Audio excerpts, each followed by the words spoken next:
What's my name? What's my name? My first order of business. There can be consequences.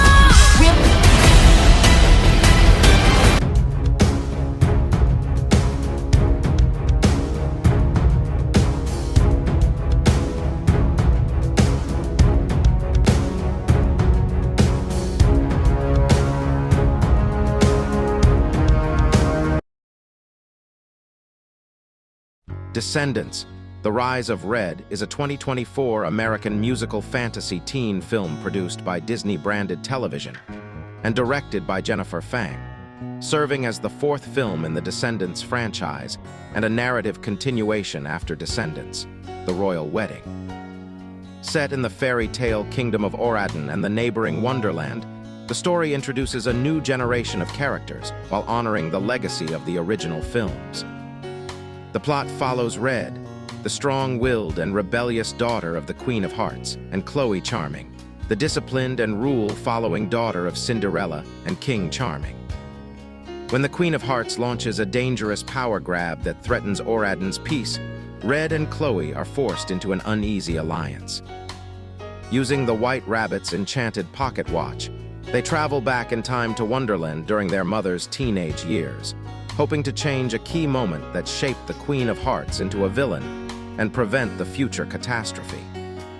As the girls navigate the past, they confront themes of destiny, choice, friendship, and whether people are truly bound by who they are supposed to be.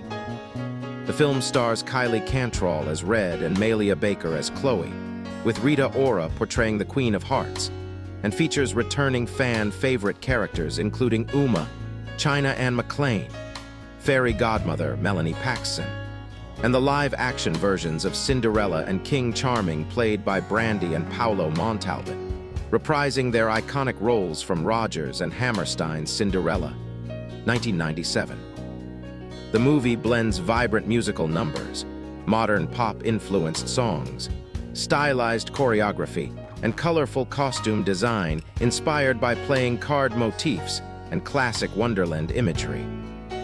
Released on Disney Plus on July 12, 2024, the film achieved strong viewership, introduced a new storyline direction for the franchise, and set the foundation for future sequels, expanding the Descendants universe beyond the original VKs while keeping its core message about redemption, identity, and rewriting one's fate.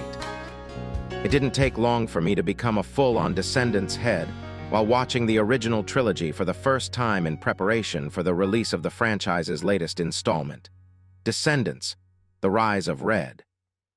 While imperfect, it's easy to immediately latch yourself onto its bubbling protagonists, whose chemistry pops off the screen as soon as they're introduced to their final scene together in the third installment.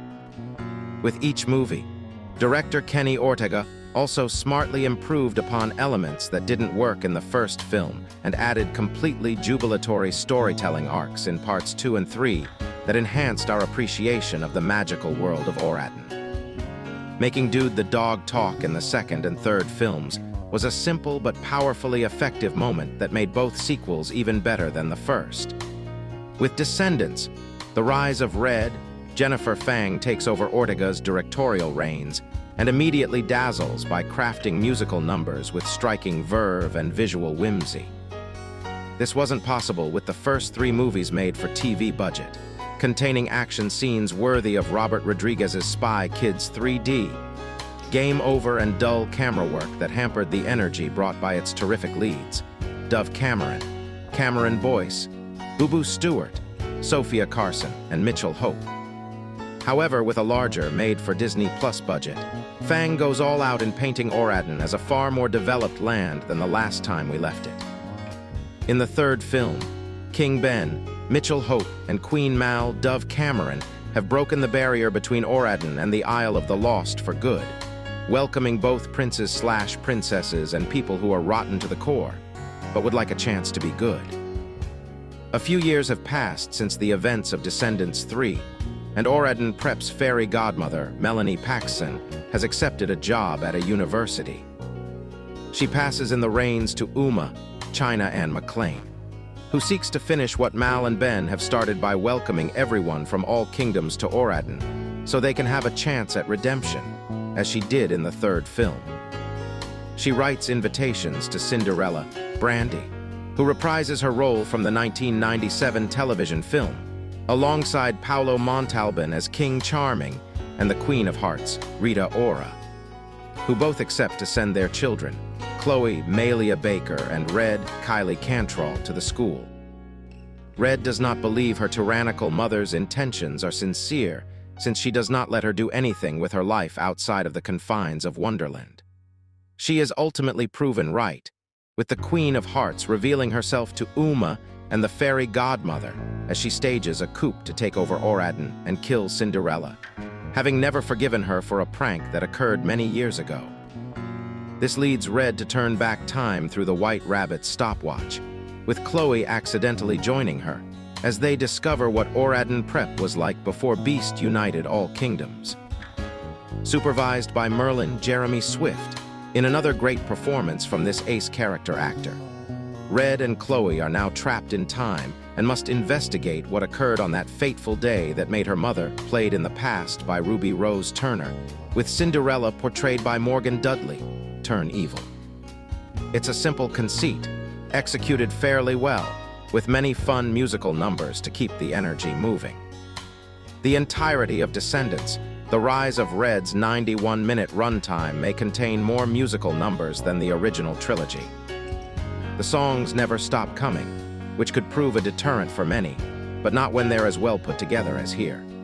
Some effects shots keep the hokey feel of Ortega's original Descendants movies, but there's a legitimate cinematic eye to how Phang crafts the numbers, such as a sequence in the midpoint of the film where Merlin's students try Bridget's, the original name of the Queen of Hearts, flamenco feathered cupcakes. It's also a more visually pleasing film than the past Descendants movies, with elaborate camera movements and creative sets expanding our knowledge of the film's world in a far more compelling way. For example, the camera moves as its own dancer whilst the students perform breakdancing feats as their clothes turn pink. This is an absolute bravura moment in that aforementioned cupcake scene, with the rest of the film filled with incredibly creative musical numbers and catchy tunes. However, the same can't be said for its rather simple story, which sets up a thrilling conflict in its first act, but contains very little tension as Chloe and Red travel back in time. Back to the Future is the main inspiration for all time travel stories nowadays, and it's equally evident here, with each trope being stolen from Robert Zemeckis' seminal picture. As a result, none of the time travel jokes hit, and the conceit itself of messing up with the space-time continuum doesn't seem as relevant as it should, especially when Red's stopwatch has a weird way of messing around with time itself. How does that change time in the present?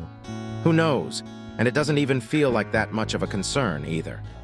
It also doesn't help that the runtime itself gimps the climax, with a lively action scene bogged down by a rapid conclusion that immediately sets the stage for another Descendants film. While I won't mind another movie, the conclusion doesn't feel as complete as when Mal and her gang completed an adventure in each Descendants installment. There was a sense of closure while always teasing the promise of more, since the adventures in Oradan will always continue, with or without the audience's presence. And while Cantrall and Baker are a terrific pair, they'll never be able to match the main actor's chemistry, no matter what they do. That said, Phang doesn't forget the legacy of the Descendants franchise and paints a moving tribute to Cameron Boyce, who tragically passed away in 2019 before the third film's release, closing Carlo's arc satisfyingly and respectfully.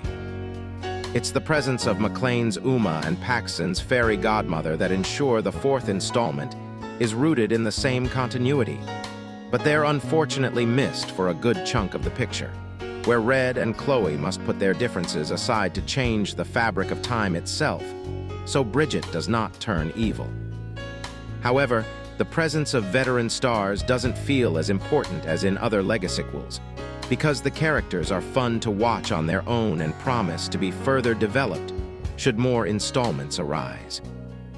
As a result, Descendants, the rise of Red ultimately stands on its own 2 feet as an entertaining offshoot of the main Descendants franchise, and a fun expansion of the lively world of Oradan, with enough musical numbers to distract us from its paper-thin screenplay and rushed time travel plot. Descendants: The Rise of Red brings audiences into a darker, more mature chapter of the familiar Descendants' magical world. Rita Ora performs well as the evil and scary Queen of Hearts, while Kylie Cantrall portrays her rebellious daughter, Red.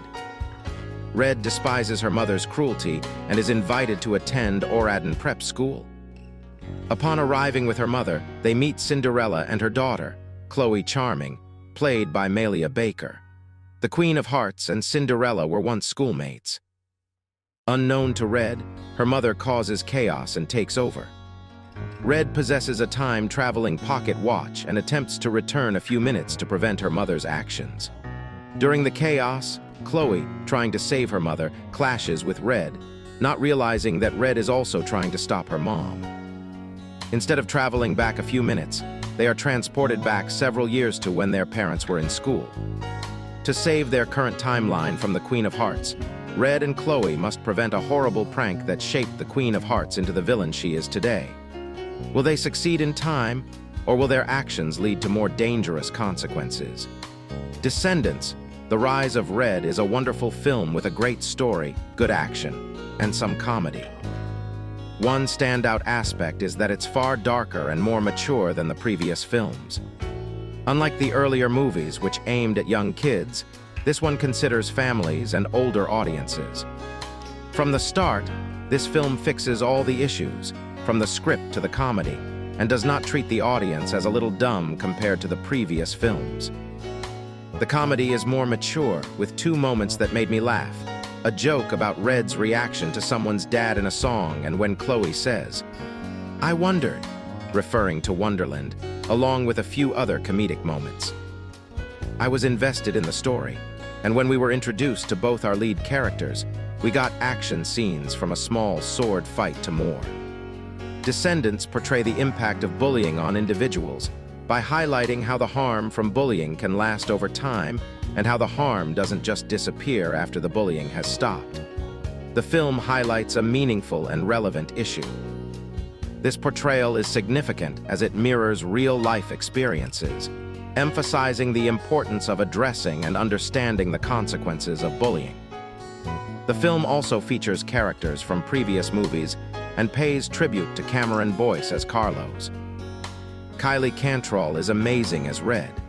What I loved about her character was that she was badass, but she never was very mean or evil like her mom, just sometimes cold and harsh. This was due to how she had grown up.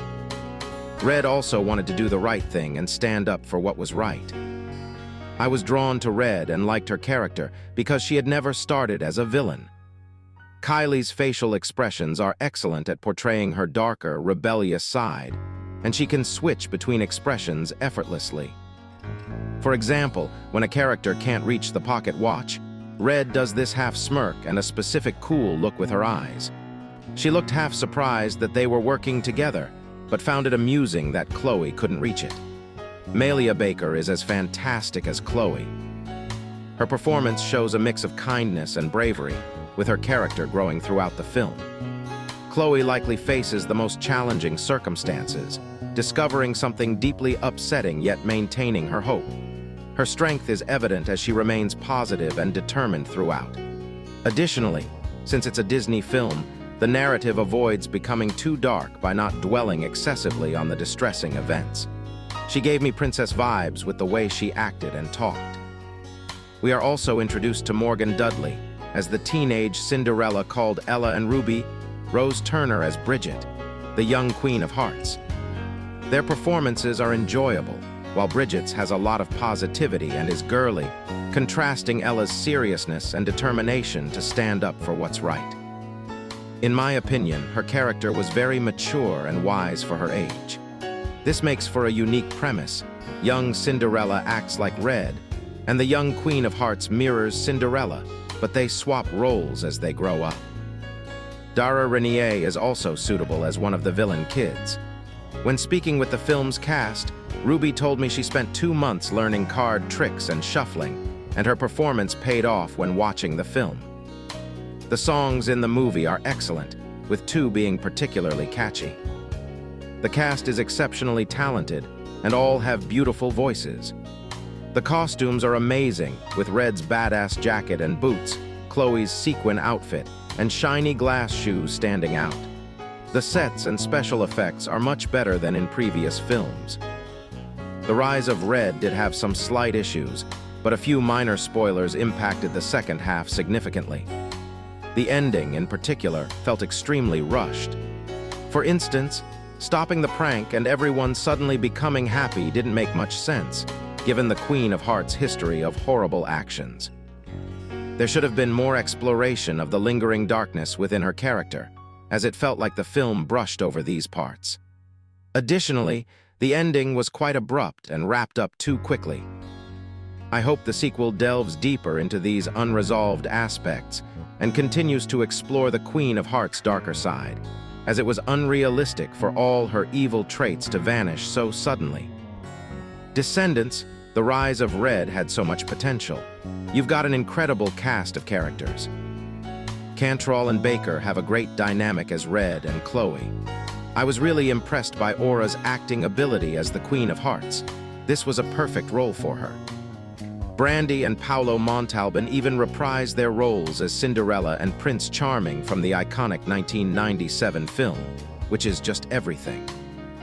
Meanwhile, Dara Renier was such a standout in her first villainous role as Juliana, the baby sister of Ursula and aunt to Uma. I really loved the music and how they infused a lot of hip-hop and R&B into it. Some highlights were Perfect Revenge, Red, What's My Name, Red's version, and Shuffle of Love, which I wish we got a full version of in the film. Although I will say there were a couple of spoken rap-style lines that were a bit cringy. There is even a lot of cool attention to detail in the costumes when they time travel, like the heart on Red's belt changing color when she goes back in time. But outside of that, I wish the story was more layered.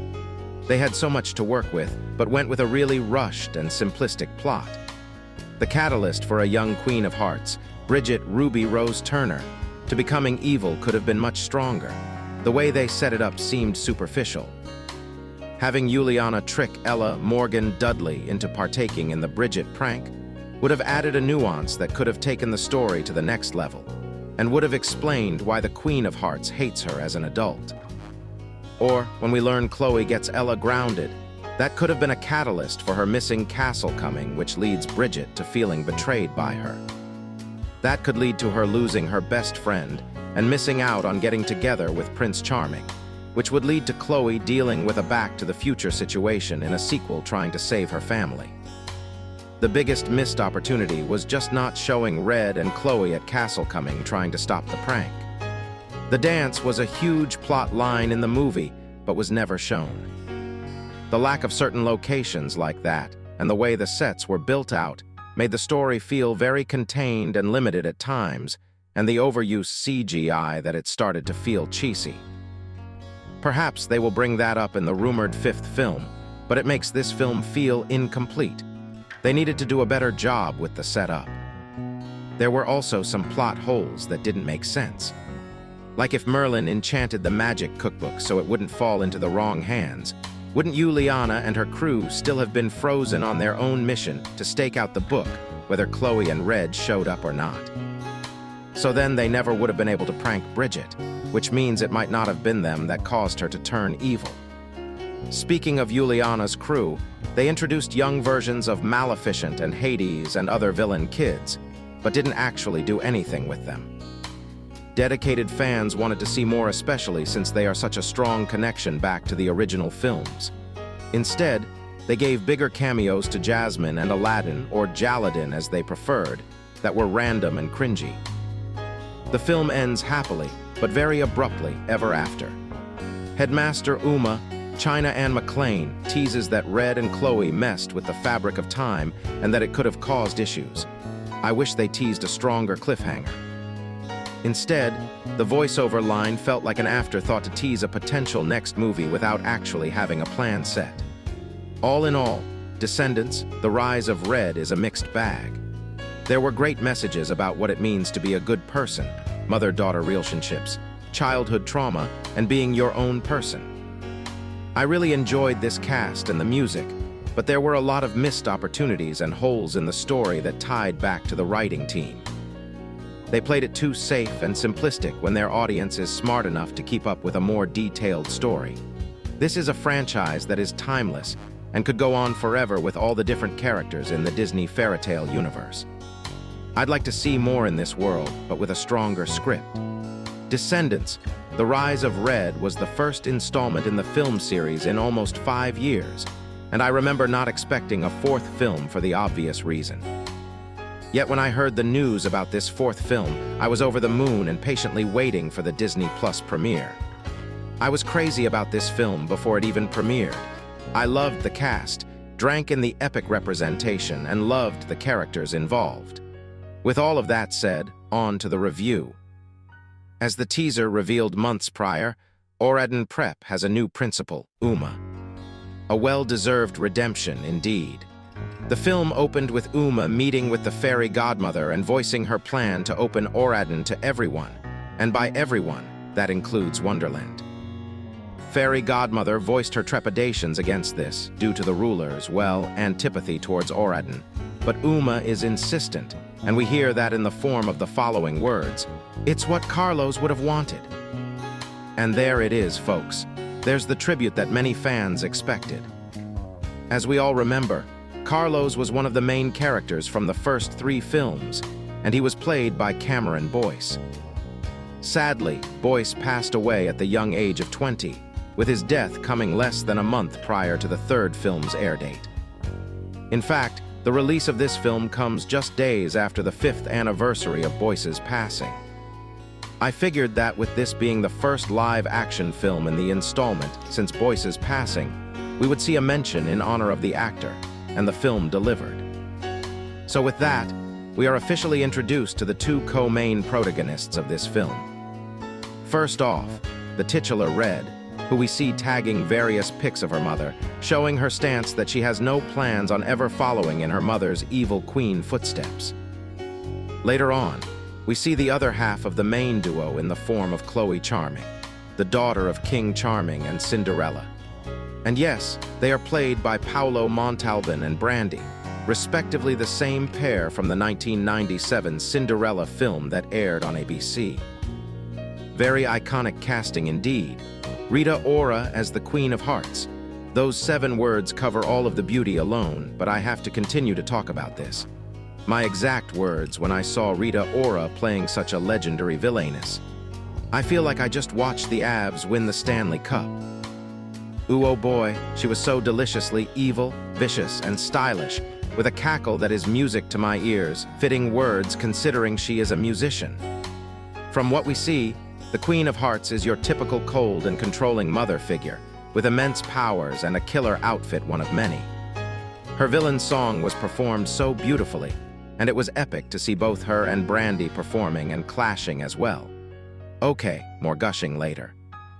So Red receives the invite, and she expects her mother to refuse due to her hatred of Oradan, but the Queen actually lets her go. We see a hilarious first meeting between Chloe and Red, and later on, Uma welcomes all of the royal families to Oradan Prep, only for the Queen to use this to start a hostile takeover. As we see, the Queen's acceptance of Red attending Oradan was a cover for her true plan to unleash her hatred of the school. And it's during this point that we learn that Cinderella had a past with the Queen, who she referred to under her real name, Bridget. Cinderella's attempt to get through to the Queen falls on deaf ears, as the villainous latter revealed that had been holding a decades-old grudge due to a prank pulled on her at Crown Coming. She then goads Red into punishing Cinderella, and sadly, a reluctant Red does so, while her cackling mother approves sadistically. We later see Red and Chloe fight while clutching the former's watch, and as a result, per the synopsis, they end up back in time. We see the younger versions of a number of characters, including Chloe's parents, with the pair actually befriending Ella, the eventual Cinderella. The duo also befriends a young Bridget, and as promised, young Bridget was definitely not the evil and maniacal tyrant that she would end up becoming. In fact, she and Ella were BFFs. The mission was clear: Red and Chloe had to prevent the prank that ended up triggering Bridget's heel turn. First, they had to find out who was behind it, and they would get that answer quick. Enter Juliana, Ursula's sister and Uma's aunt. Similar to Uma in the second and third films, Juliana was leading a group of VK villain kids of her own, and was also Bridget's bully, which we see when she snatches Bridget's cupcakes. But after eating one, she ends up becoming a flamingo. Juliana swears vengeance, and upon hearing this, Red and Chloe quickly deduce that Juliana pulls the prank, turning Bridget into a monster during crown coming. That leads to Bridget going down her own villainous path. After a visit to Ella's house results in Ella being unfairly blamed by Lady Tremaine for a broken vase, the pair learns that the spell is from an enchanted cookbook. But Bridget informs the duo that the book may be one of the banned books from Principal Merlin's office.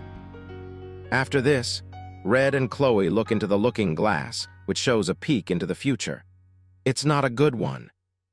In the present day, Charming is captured by the Queen of Hearts, who smashes Cinderella's slippers and cackles maniacally, revealing that she has beheaded her former BFF.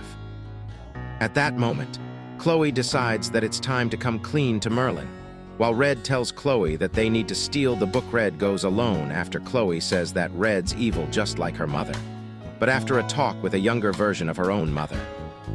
Chloe joins Red in her plan to steal the book, successfully doing so as Juliana and her crew arrive and freeze up after opening the book. As it's protected from evil hands, the duo succeeds in taking the book and the spell, but they need to know if they have succeeded in changing Bridget's fate. They are back at the present, well, close enough it's mere minutes before the Queen of Hearts unleashed her coup, just like clockwork. The Queen is clutching her cards and it's moment of truth time. Did the pair change Queen Bridget's fate? This pic shows the answer and it's beautiful. Instead of her favorite game being war, the Queen releases a different favorite game, Hearts.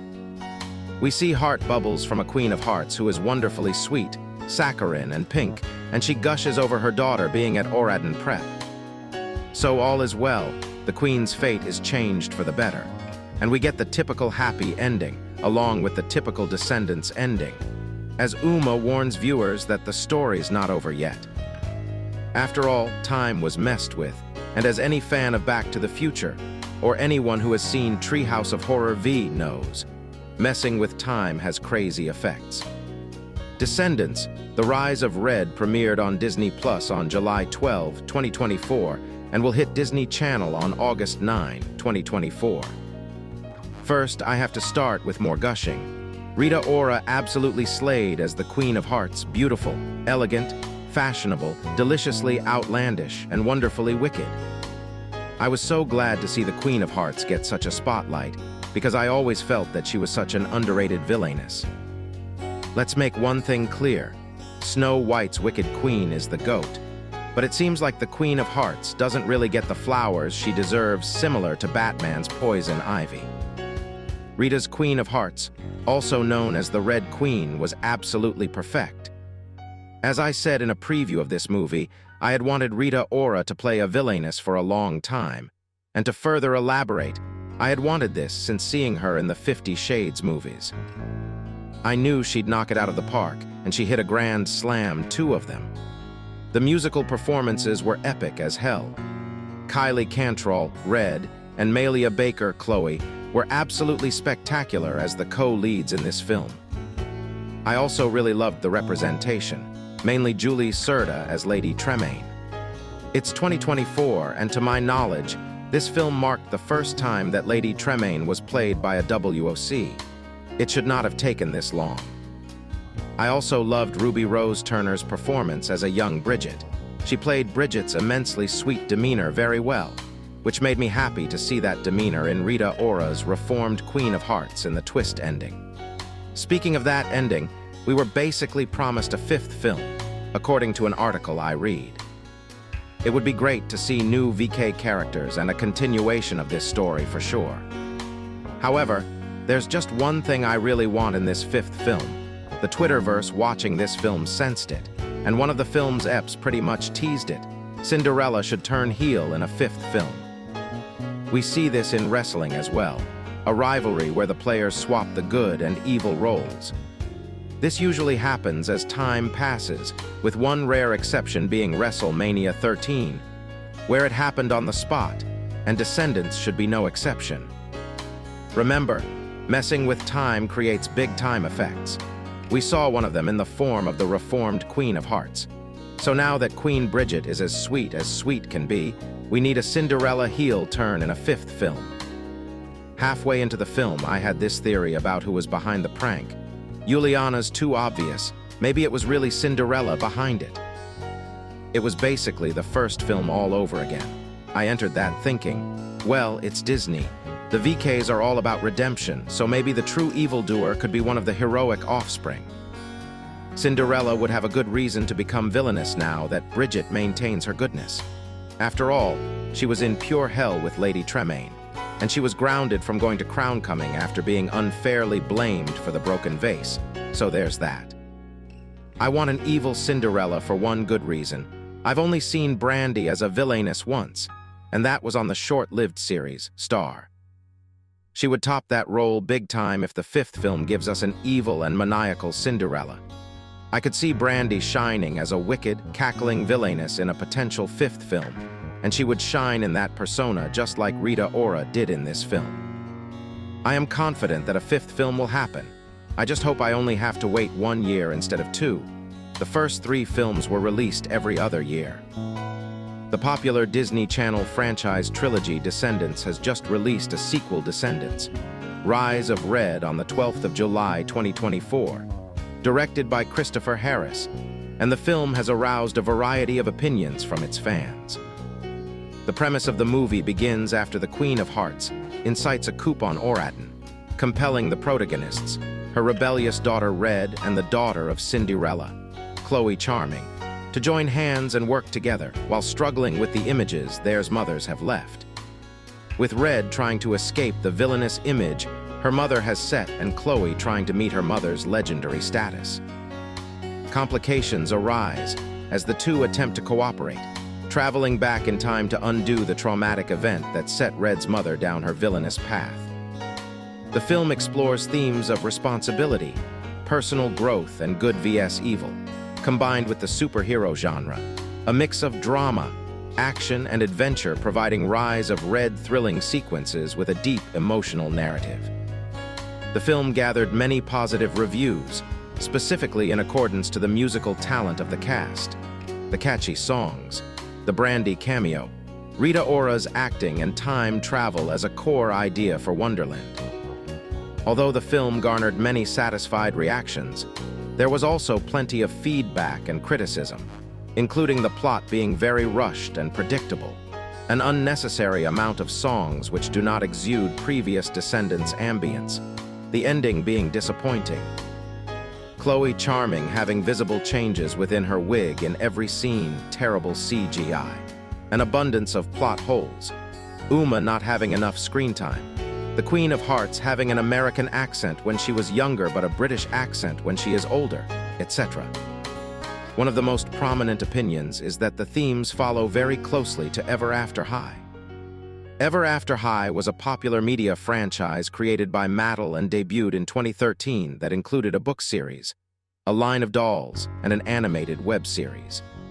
The show cantered around the teenage children of famous fairy tale characters that attended the magical school Ever After High. The students at Ever After High must choose whether to follow in their parents' footsteps and embrace their destined roles or carve out their own unique paths. Though this opinion has traveled through the entire franchise of Descendants, with the rumor that Descendants is what caused the cancellation of Ever After High. Though this new movie has only increased the uproar as audience believe that this storyline is a knockoff on an Ever After High plotline. In Ever After High, there are similar characters to these main characters named Lizzie Hearts, who is the Queen of Hearts' daughter, and Darling Charming, the daughter of Prince Charming and Cinderella. Many were quick to call out that the character design for Red and Chloe are very similar to these characters. Now the comparison has again increased on what show is better, Ever After High or Descendants. Overall, the movie is enjoyable for its targeted demographic, and I wholeheartedly believe the new, younger cast carry talent and potential for greater things. Personally, I have always enjoyed Descendants, but Ever After High will always be better in my humble opinion. Many people believe that Ever After High had better world building, plot, character designs, character development, etc. in comparison to Descendants, which I agree with, but I still appreciate the Descendants franchise for what it is.